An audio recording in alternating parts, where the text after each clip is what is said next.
Drawing Show. I am your host, Christene Marie, and we have been going through A Course in Miracles every single morning. The Course in Miracles, the primary book, is a pretty significant and large text, and they, in the workbook, have one lesson for every single day of the year. So this morning we are on lesson 19 because it is the 19th of January, so happy 19th. As I've been doing every single day leading up to this morning, I've just been reading through every single lesson that has led us thus far. I'm planning to do that, even though obviously each lesson, the list is getting longer every day. But for now, I'm going to still do that because every lesson has really been building upon itself. So with that, I will do a lesson review, and then I will dive into today's lesson in and of itself. Lesson 1. Nothing I see in this room means anything. I have given everything I see in this room all of the meaning that it has for me. Lesson 3. I do not understand anything I see in this room. Lesson 4. These thoughts do not mean anything. They are like the things I see in this room. Lesson 5. I am never upset for the reason I think. Lesson 6. I am upset because I see something that is not there. Lesson 7. I see only the past. Lesson 8. My mind is preoccupied with past thoughts. Lesson 9. I see nothing as it is now. Lesson 10. My thoughts do not mean anything. Lesson 11. My meaningless thoughts are showing me a meaningless world. Lesson 12. I am upset because I see a meaningless world. Lesson 13. A meaningless world engenders fear. Lesson 14. God did not create a meaningless world. Lesson 15. My thoughts are images that I have made. Lesson 16. I have no neutral thoughts. Lesson 17. I see no neutral things. Lesson 18. I am not alone in experiencing the effects of my seeing. Now on to lesson 19. I am not alone in experiencing the effects of my thoughts. The idea for today is obviously the reason why your seeing does not affect you alone. You will notice that at times the ideas related to thinking preceding those related to perceiving, while at other times the order is reversed. The reason is that the order does not matter. Thinking and its results are really simultaneous, for cause and effect are never separate. Today, we are again emphasizing the fact that minds are joined. This is rarely a wholly welcome idea at first, since it seems to carry with it an enormous sense of responsibility, and it may even be regarded as an invasion of privacy. Yet it is a fact that there are no private thoughts. Despite your initial resistance to this idea, you will yet understand that it must be true if salvation is possible at all, and salvation must be possible because it is the will of God. The minute or so of mind searching, which today's exercises requires, is to be undertaken with eyes closed. The idea for today is to be repeated first, and then the mind should be carefully searched and the thoughts it contains at that time. As you consider each one, name it in terms of the central person or theme it contains, and holding it in your mind as you do so, say, I am not alone in experiencing the effects of this thought about blank. The requirement of as much indiscriminateness as possible in selecting subjects for the practice period should be quite familiar to you by now, and will no longer be repeated each day, although it will occasionally be included as a reminder. Do not forget, however, that random selection of subjects for all practice periods remains essential throughout. Lack of order in this connection will ultimately make the recognition of lack of order in miracles meaningful to you. Apart from the as-needed application of today's idea, at least 3 practice periods are required, shortening the length of time if necessary. Do not attempt to do more than 4. Lesson 19. I am not alone in experiencing the effects of my thoughts. I'm just going to repeat the opening section because, frankly, it really is introducing a new idea. Whereas over the last couple of days, they had been building on each other, but this is a new introduction.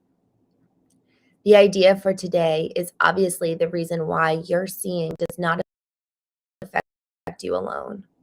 You ideas related to thinking precede those related to perceiving, while at other times the order is reversed. Thinking and its results are really simultaneous, for cause and effect are never separate. Again, we are emphasizing the fact that minds are joined. It's so interesting. Yesterday, they mentioned an element around, our thoughts and our seeing, that we are connected. And I, when she said that, I was actually viewing it under the lens of, man, like, what a beautiful thing. Ego can really come in and cause this spirit of separation, of loneliness and isolation, where I have to do life alone and no one understands me and woe is me. Whereas the spirit of love actually is a joining force.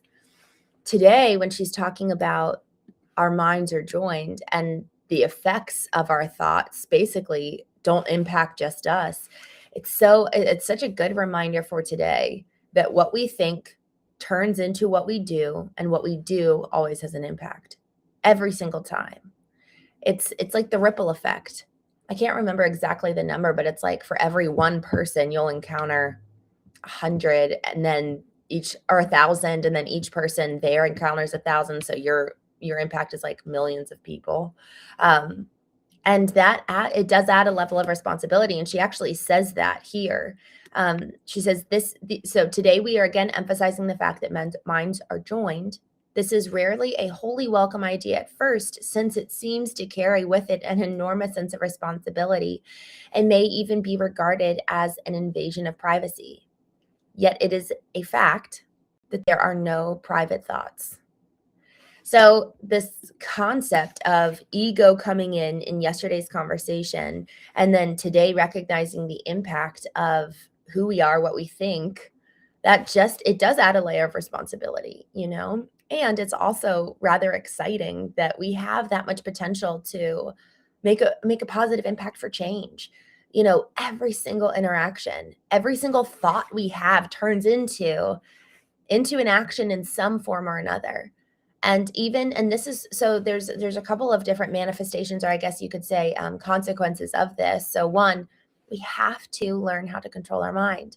We've been talking over the last couple of days here in the chat, specifically last night on the show and in previous conversations. We need to enter the arena of knowing our thoughts, mind, soul, spirit, so that we can take each thought captive. That's actually a biblical concept, to take every thought captive. And when I think of that in practice, it's like, okay, take the thought, pull it out, put it on the table and look at it and say, okay, is this something that's life-giving or life-depleting? Lesson 16 says there are no neutral thoughts. No thought is neutral, and no result, no manifestation of it is neutral either. Every single thought has an effect. Every cause has an effect. And so today, another consequence that I'd love for us to, frankly, bear in mind and just kind of run a script. This is a new program. I actually have a lot of power. I have a lot of impact. And that moves us from the position of victim. And it also moves us from the position of ego and fear into a position of unity and love. Because if I'm powered by fear, disconnection is going to be the result. Fear is going to be the thing that actually drives a wedge and causes separation. But when we realize that we're so connected with each other, that my thoughts have the impact to impact you, all of a sudden my responsibility, my call to responsibility increases. But then also it's like, all right, well, I'm not going to fear that. I'm not going to fear. So much of fear is actually stemming from a place of deep insecurity that we're not worthy, that we don't belong, that we're not loved. But when we actually realize, man, I'm kind of connected to you whether I like it or not. So moving to a position of love is almost the natural order of things, because even if I'm operating from a position of fear that tells me I'm disconnected, I still am. So it's like, okay, now we're learning a capital T truth, which is we are connected. And there are some certain truths that deserve a capital T. Last night on the Knowing Show, we were talking about little T traumas and big T traumas. There's little T truths and big T truths. And this is one of those big T truths, that we are connected and that love is the through line. But for some of us, it's actually awakening love, because if we've numbed love, as a result of grief or as a result of brokenness or betrayal. We actually need to go back and reawaken love and call love forth in us to then be able to operate in the integrity of the capital T truth that we are connected, and then step into that role of responsibility to take back the helm of our ship where fear had maybe been in the driver's seat, or ego, which is a result of fear. So, or victimhood, even, what is at the helm of our ship that then love can replace? So, I just want to take a quick moment to jump into the chat. Good morning, everyone. Thank you for joining. Gabriel, good to see you. Salomon, I live just outside of Washington, D.C., actually. AZ, thank you so much for joining. Frazier, Kishore, Bedell. Kishore, my day's going well. Thank you. I went to a concert late last night. And so it was a little bit of a slow morning, but it was really fun to do that last night. Raven's Claw, good to see you. Pawns. AZ, you take a lot of mental effort to stay optimistic. I think that is a really profound reflection when we actually think. It's like we were talking about earlier, going into the arena of the mind to learn new ways of being, to work out muscles. It's like how we go to the gym every day. This is effectively our gym of the mind and spirit, to introduce new programs and to learn new ways of thinking that also in turn translates into ways of doing. So our being impacts what we do, but then also our choices impact who we are. It's that cause and effect thing. And think of it as like the chicken and the egg, which comes first, our doing or our being? And they both have an impact on each other. So to this point of, you take a lot of mental effort to stay optimistic. Yeah, sometimes that actually is really hard. And optimistic actually is not the goal. The goal is truth. The goal is assuming responsibility. And the goal is being in this present moment. We were talking, as I was reading through the lessons leading up to today, I just was noticing the past coming up a couple of times. The past really does color the present, and it projects itself on the future. And the past, if we haven't reconciled it, so much of the past is laced with fear because we haven't moved through areas and moments of our past, those little T traumas and big T traumas. And so then when we think about the future, those unprocessed wounds are the lens through which we look ahead. There's this song, I forget what the title of the song is, but it says, bright hope for today and strength for tomorrow.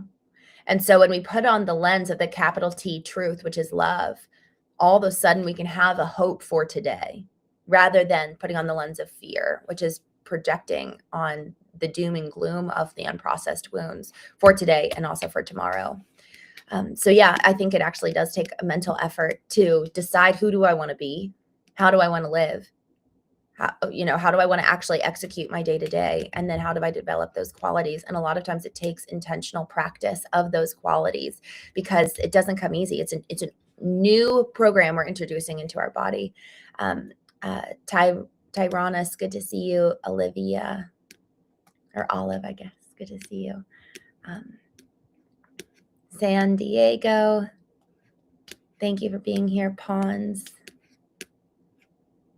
Rhino, ciao. Ryan, hello from Canada. Good to see you. All right, I'm just jumping down to the bottom. There's a lot of comments. Alex, I am from just outside of Washington, D.C. Carlos, Cozy, Scott, good to see you, Carlos. I like philosophy and poems. Me too. I'd be curious what poems you like best. My sister said she was going to bed every night and then reading in the morning Wordsworth. I think that's his name. Scott, have a blessed day. You too, my friend. Y'all have a wonderful day. Thank you so much for joining. Remember that lesson 19, I am not alone in exercising the effects of my thoughts. And the exercise 3 to 4 times a day, just 60 seconds. This is the exercise. I am not alone in I am not alone in experiencing the effects of my thoughts about blank. And it's really just to continue to introduce this new idea that cause and effect, our thoughts always have an effect on our lives and on others. So with that, thank you so much for joining me. Nakaya, nice to see you. And Stephen, thank you for joining. Everyone, have a wonderful day. I'll be back on tonight at 8:30 p.m. for the Knowing Show. And in the meantime, I'll